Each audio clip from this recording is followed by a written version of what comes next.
Alright, ladies and gentlemen, welcome back to the channel. It's your boy JD. I hope you've all had a great day. In today's episode, we're going to be talking about a segment that's gone viral from the Piers Morgan show, a regular occurrence at this rate, right? But this time, it's involving Douglas Murray. I'm sure most of you have heard of him. He's speaking about reparations, and on the panel, they're speaking about why people are celebrating Juneteenth instead of July 4th. Now, I've been a massive fan of Douglas Murray for quite some time. You know, the way he articulates himself, the way he delivers speeches is absolutely brilliant. And his book, which I've got right here, wait, hold on, The War on the West, actually really helped me develop my political stance. It was the catalyst for me for developing my political opinions, and it really points out a load of hypocrisy surrounding certain agendas we see today, you know, BLM, gender, immigration, etc, etc. If you haven't read this book, I highly recommend you go do it. It's an excellent read, and maybe will open some people's eyes to certain things they haven't considered before. But one of the biggest talking points within this book is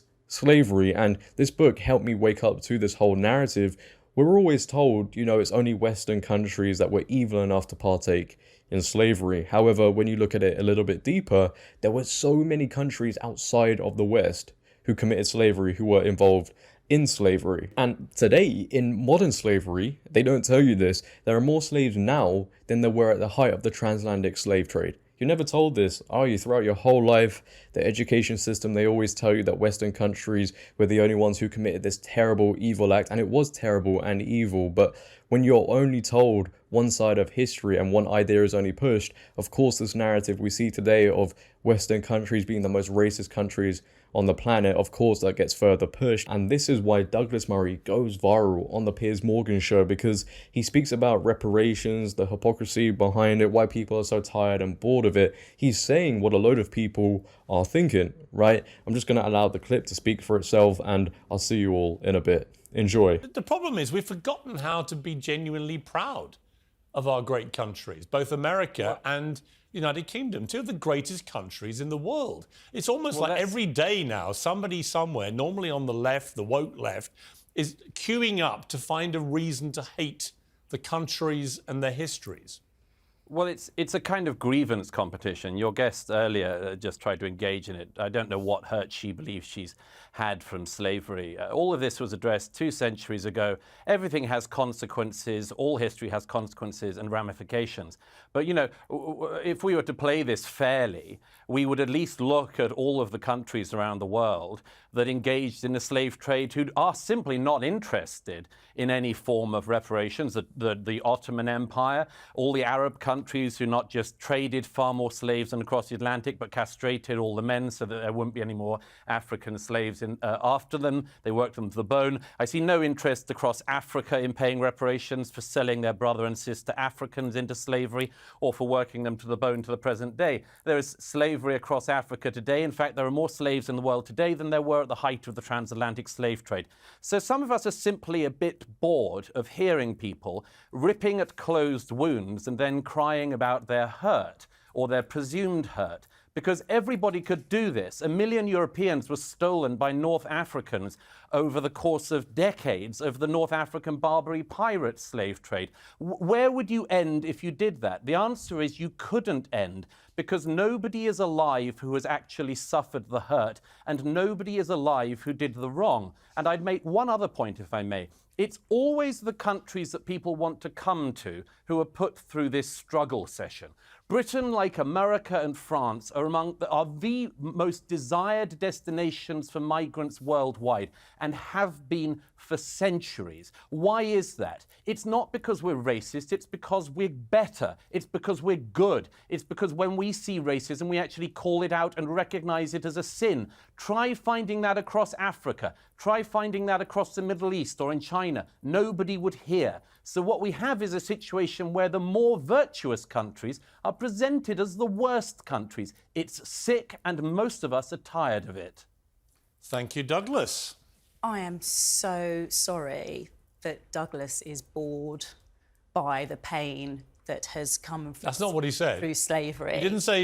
I'm he so didn't tired. say. But what you're doing there, yeah, but hang on, Paula. Paula, you're being very disingenuous. That's not what he said. I am. And viewers aren't stupid. They know exactly what he said. He's not saying he's bored by the pain. He's saying, and I think it's a perfectly valid point, the pain that people who are alive today are claiming they're suffering for what happened 200 or 300 years, it's not a real pain. They're not the ones who suffered what was going on 200 or 300 years ago. Wow, wow, wow. What a statement, right? And he's completely correct. The road of reparations is endless, right? You could keep going on forever.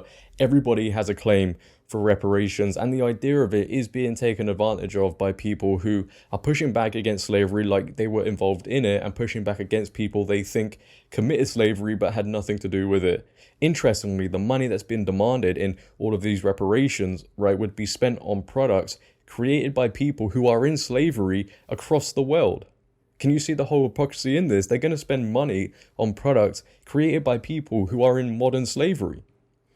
It's all me syndrome, self-entitlement. And I actually think the idea of reparations itself is heavily racist, because what these liberals, Democrats especially, are saying is they're saying black people cannot function today in society without all of this money being given to them. They need reparations. They need all this money. So are they saying black people can't develop a successful life with a lot of money without the help from the government? And I guess you could throw affirmative action into this mix as well, which America has pushed back against. You know, as soon as a person of color is born today, and let's be honest, right? People are told the world is against you. It's impossible to be successful. The world is racist. Everybody's against you.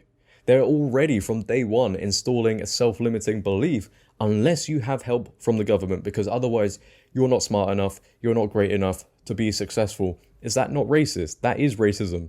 The Democrats are literally the biggest racists going. It doesn't matter who you are. It doesn't matter what skin color you are. If you work hard enough, if you dedicate yourself to something, it is almost impossible for you to not be successful. The only people who are telling people you cannot be successful, the only people telling the black community they cannot be successful, are the people around them. Funnily enough, it's the people who are there claiming they're going to save you. The Democrats, the governments, the liberals, they're telling black people they cannot be successful without our help. You're not smart enough, you're not great enough to be successful. And again, Douglas Murray points out this only happens in Western countries like England and America.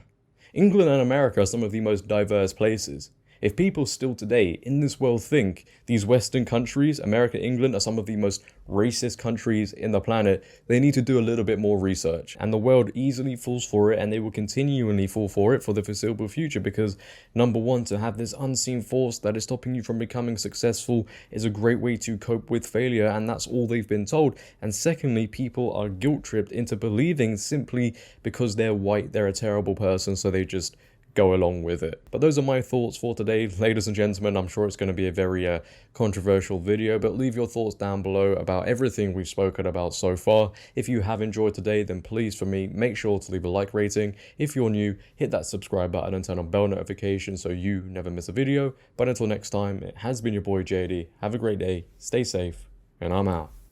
Peace.